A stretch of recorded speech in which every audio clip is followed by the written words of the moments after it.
TennisCricket.in, India's first tennis ball cricket website.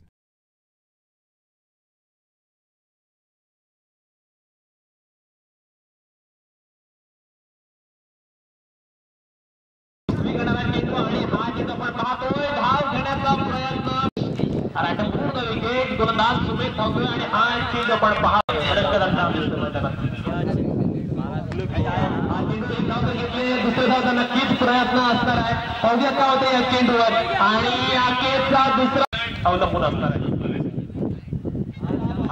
युवा खिलाड़ी और बहुत अच्छी गेंदबाजी होगी और वो अपने लय में नजर आ रही है. फिर से एक मरतबा सुमित तैयार गेंदबाजी के लिए. अभी तक कोई खाता नहीं खुला और कुछ ऐसा ही यहाँ पर नियम बनाए हैं. फिर से एक मतलब अच्छी गेंद बहुत पार्टिकल्स मात्र संघाची धावसंख्या आपण पाहतोय 14 धावा धावफलकावर लागल्या. पुन्हा टाकून थोडासा क्रॉस आला परंतु हा चेंडू चतुराईने टाकला आहे आणि षटकातील पुढील चेंडू 19 क्रमांकाची जर्सी पहिला गोलंदाज आपल्याला पाहायला मिळतोय. या दरम्यान जोरदार अपील परंतु पंचा अपील पेटवून फलंदाजांना त्रस्त करत असते. पुढील चेंडू गोलंदाजाचा